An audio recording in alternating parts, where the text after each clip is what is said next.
നമസ്കാരം. വനമാലിയിലേക്ക് ഏവർക്കും സ്വാഗതം. ശ്രീമദ് ഭഗവത്ഗീത നമ്മൾ വായിച്ചിട്ട് 2-3 ദിവസമായി. 2-ാം അധ്യായമായ സാഖ്യയോഗത്തിലെ 40 ശ്ലോകം വരെയാണ് നമ്മൾ വായിച്ചത്. ഇന്ന് 41-ാമത്തെ ശ്ലോകം മുതൽക്ക് നമുക്ക് വായിക്കാം. അതിനു മുൻപ് ഒരു കാര്യം പറയട്ടെ. കുറച്ചു പേരൊക്കെ ഇത് ഞാൻ ഈ പറയുന്നത് സ്ഥിരമായി കേൾക്കുകയും അതിൻ്റെ അഭിപ്രായമൊക്കെ എന്നെ മെസ്സേജ് അയച്ചും വിളിച്ചു പറയുകയൊക്കെ ചെയ്യാറുണ്ട്. അതിന് അവരോട് ഞാൻ വളരെയധികം നന്ദി പറയുന്നു. അതിൽ ഒരു അഭിപ്രായമായിരുന്നു, ഈ ശ്ലോകം വായിക്കുമ്പോൾ ഞാൻ ഒരു പ്രാവശ്യമേ വായിക്കുന്നുള്ളൂ, അത് ഒന്നുകൂടി 2 പ്രാവശ്യം വായിച്ചാൽ നന്നായിരുന്നു, വായിക്കാൻ പഠിക്കാമായിരുന്നു എന്നൊക്കെയാണ് പറഞ്ഞത്. ഇപ്രാവശ്യം മുതൽ ഞാൻ അങ്ങനെ ചെയ്യാം. ഇങ്ങനെ എന്തെങ്കിലും അഭിപ്രായങ്ങൾ ഉണ്ടെങ്കിൽ തീർച്ചയായും ഇനിയും പറയണം. ഞാൻ വായിക്കുന്നതിലുള്ള പോരായ്മകളോ അങ്ങനെ എന്താണെങ്കിലും എന്നോട് പറയുന്നതിൽ എനിക്ക് വളരെ സന്തോഷമേ ഉള്ളൂ. ഞാൻ എന്നോട് പറയണം എന്ന് പറയുന്നത് നേരിട്ട് വിളിച്ച് പറയുന്നതാണെന്ന് വിചാരിച്ചിട്ട് പലരും എൻ്റെ നമ്പർ തേടി പിടിച്ച് എന്നെ വിളിച്ചിട്ട് പല അഭിപ്രായങ്ങളും പറയാറുണ്ട്. അതിൻ്റെ ഒന്നും ആവശ്യമില്ല കേട്ടോ. ഇതിൽ തന്നെ മെസ്സേജ് ഇട്ടാൽ മതി. അത് എല്ലാവരും കാണില്ലേ, അതുകൊണ്ടാണ് നേരിട്ട് വിളിച്ച് പറഞ്ഞത് എന്നൊക്കെയാണ് പറഞ്ഞത്. അതൊന്നും എനിക്കൊരു വിഷമമല്ല കേട്ടോ. ഇനിയും ഞാൻ വായിക്കുന്നതിൽ എന്തെങ്കിലും പോരായ്മകളോ തെറ്റുകളോ ഉണ്ടെങ്കിൽ ഈ നമ്മുടെ ചാനലിൽ തന്നെ അത് മെസ്സേജ് ചെയ്താലും മതി. ഇത് പറഞ്ഞു വെച്ചിട്ട് ഞാൻ എന്നെ വിളിച്ചത് എനിക്കിഷ്ടമായില്ല എന്നൊന്നും അർത്ഥാക്കണില്ലേ. വിളിച്ചുകൊണ്ട് ഒരു വിഷമവും ഇല്ല, അങ്ങനെ ബുദ്ധിമുട്ടുണ്ടാ എന്നാണ് ഞാൻ ഉദ്ദേശിച്ചത്. എന്തായാലും നമുക്ക് ഇപ്പോൾ 41-ാമത്തെ ശ്ലോകം വായിക്കാം. വ്യവസായാത്മിക ബുദ്ധിരേകേഹ കുരുനന്ദന ബഹുശാഖാഹ്യനന്താശ്ച ബുദ്ധയോ വ്യവസായിനാം. ഒന്നുകൂടി വായിക്കാം. വ്യവസായാത്മിക ബുദ്ധിരേകേഹ കുരുനന്ദന ബഹുശാഖാഹ്യനന്താശ്ച ബുദ്ധയോ വ്യവസായിനാം. കുരുനന്ദന എന്ന് സംബോധന ചെയ്തു. സംബോധന ചെയ്യാച്ച വിളിക്കുക. അല്ലയോ അർജുന, ഇഹ ഇവിടെ, വ്യവസായാത്മിക ബുദ്ധി ഏക, നിശ്ചയ ബുദ്ധിയായിട്ട് ഒന്നേയുള്ളൂ. അവ്യവസായിനാം, നിശ്ചയത്തിൽ എത്താത്തവരുടെ, ബുദ്ധയ ബുദ്ധികൾ, ബഹുശാഖ അനന്താ ച ഹി, പല വഴികളിലൂടെ സഞ്ചരിക്കുന്നതും അന്തം ഇല്ലാത്തതും ആണ്. ഇവിടെ ഈ നിശ്ചയബുദ്ധി എന്ന് പറഞ്ഞാൽ ഈ പ്രപഞ്ചത്തിന് കാരണഭൂതമായി വർത്തിക്കുന്നത് എന്താണ് എന്ന് ആദ്യം മനസ്സിലാക്കണം. പിന്നീട് ഇതിൻ്റെ കാര്യരൂപമായിട്ട് വർത്തിക്കുന്ന ഈ പ്രപഞ്ചത്തിലുള്ള എല്ലാ കാഴ്ചകളിലും ഈ കാരണരൂപമായിട്ടുള്ള സ്വരൂപമായ ഈ ബ്രഹ്മമാണ് എന്ന് മനസ്സിലാക്കണം. ഈ ബ്രഹ്മബുദ്ധി തന്നെയാണ് നിശ്ചയബുദ്ധി എന്ന് പറയുന്നത്.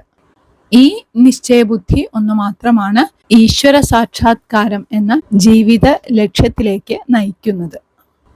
എന്നാൽ ഈ നിശ്ചയബുദ്ധി ഇല്ലാത്തവർക്കാവട്ടെ ജീവിത ലക്ഷ്യങ്ങൾ പലതാണ്. ഈ ലോകത്ത് തന്നെ പണം, സ്ഥാനമാനം, പ്രശസ്തി, അധികാരം, ഇങ്ങനെ ലക്ഷ്യങ്ങൾ അനേകമാണ്. ഇതിൽ ഒരു ലക്ഷ്യം നേടിക്കഴിഞ്ഞാൽ പുതിയ പുതിയ ലക്ഷ്യങ്ങൾ മനസ്സിലേക്ക് ഓടി വന്നുകൊണ്ടിരിക്കും. ഇനി ഇതെല്ലാം നേടിക്കഴിഞ്ഞാലും മനസ്സിന് ഒരു തൃപ്തി ഉണ്ടാകൂല്ല. ഇങ്ങനെ ആഗ്രഹങ്ങളും ലക്ഷ്യങ്ങളൊക്കെ എത്ര നേടിയാലും തൃപ്തി ഒട്ടും ഉണ്ടാകൂല്ല. ഈ ആഗ്രഹങ്ങൾക്കും ലക്ഷ്യങ്ങൾക്കൊന്നും ഒരു അവസാനം കാണാനും സാധിക്കില്ല. ഈ അസംതൃപ്തി എന്നുള്ളതാണ് അവരുടെ സ്വഭാവം. ഇവർക്ക് മനസ്സിന്റെ ആ സമനില ശീലിക്കാൻ ഇത്തിരി ബുദ്ധിമുട്ടുമാണ്. എന്നാൽ ഒന്നിൽ മാത്രം ഉറച്ചു നിൽക്കുന്ന ബുദ്ധി, അതായത് നേരത്തെ പറഞ്ഞ നിശ്ചയ ബുദ്ധിയുള്ളവർക്ക് സദാസമയവും ആനന്ദാനുഭൂതി ഉണ്ടാവുകയും ചെയ്യും എന്നാണ് ഇവിടെ പറയുന്നത്. ഇനി അടുത്ത ശ്ലോകം നമുക്ക് നോക്കാം.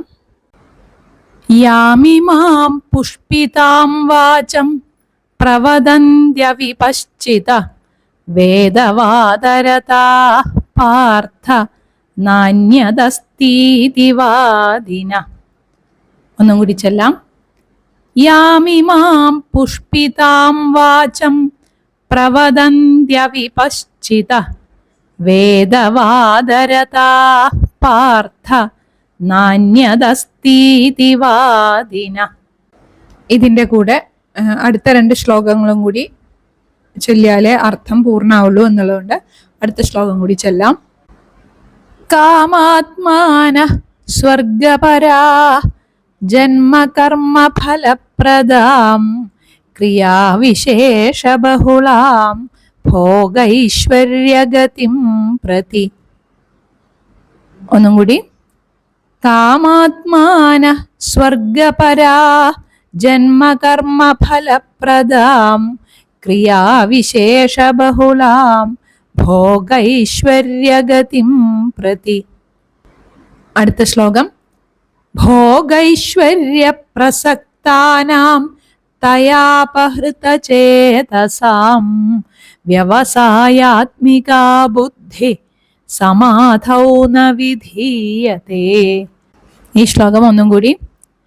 ഭോഗൈശ്വര്യപ്രസക്താനാം തയാപഹൃതചേതസാം വ്യവസായാത്മികാ ബുദ്ധി സമാധൗ ന വിധീയതേ.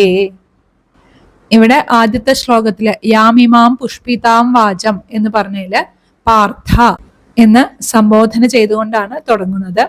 അല്ലയോ അർജുന, വേദവാദരത, വേദവാക്യങ്ങളിൽ സന്തോഷം കണ്ടെത്തുന്നവരും അന്യത് നാസ്തീതിവാദിന, ഇതിൽ കവിഞ്ഞ് വേറെ ഒന്നുമില്ല എന്ന് വാദിക്കുന്നവരും. ഇനി പിന്നത്തെ ശ്ലോകത്തിലെ കാമാത്മാന, ആഗ്രഹങ്ങളിൽ മാത്രം മുഴുകിക്കഴിയുന്നവരും സ്വർഗപരാ, സ്വർഗപ്രാപ്തിക്കായി മാത്രം ജീവിതം അർപ്പിക്കുന്നവരും അവിപശ്ചിത, അവിവേകികളായ ആളുകൾ, അജ്ഞാനികൾ ജന്മകർമ്മ ഫലപ്രദാം, ജന്മങ്ങളും കർമ്മങ്ങളും കർമ്മഫലങ്ങളും ഭോഗൈശ്വര്യഗതിം പ്രതി ക്രിയാവിശേഷ ബഹുളാം, ലൗകികമായ സുഖത്തിൻ്റെയും ഐശ്വര്യത്തിൻ്റെയും ആനന്ദ അനുഭവത്തിനു വേണ്ടിയുള്ളതാണ് എന്ന് ഈ ക്രിയാവിശേഷങ്ങളെ, അതായത് യാഗം തുടങ്ങിയ ക്രിയാവിശേഷങ്ങളെ നിർദ്ദേശിക്കുന്നതും.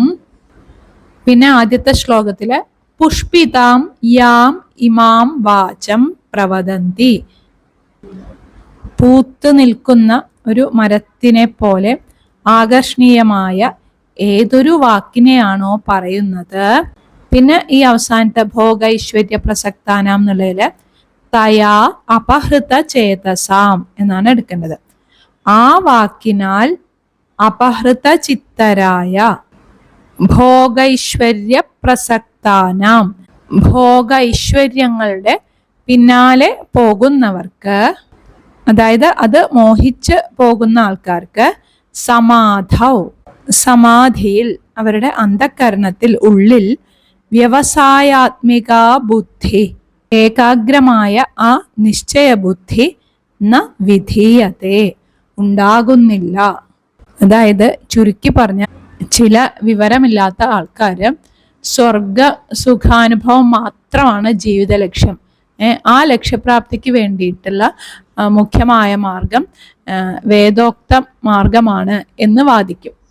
ഈ വേദോക്ത മാർഗം എന്ന് പറയുന്നത് വേദത്തിലെ കർമ്മകാണ്ഡത്തില് കർമ്മം കൊണ്ട് നമുക്ക് ഉണ്ടാക്കിയെടുക്കാവുന്ന പല ലോകാനുഭവങ്ങളെ കുറിച്ചും പറഞ്ഞിട്ടുണ്ട്. ഈ ഭോഗ ഐശ്വര്യങ്ങളിൽ ആസക്തിയുള്ളവരുടെ ജീവിത ലക്ഷ്യം എന്ന് പറയുന്നത് സ്വർഗീയമായ സുഖാനുഭവം മാത്രമാണ്. അത് ലഭിക്കാനായിട്ടാണ് ഈ ക്രിയാബഹുളമായിട്ടുള്ള വേദോക്ത മാർഗത്തെ അവര് പരമപ്രമാണമായിട്ട് വാദിക്കുന്നത്.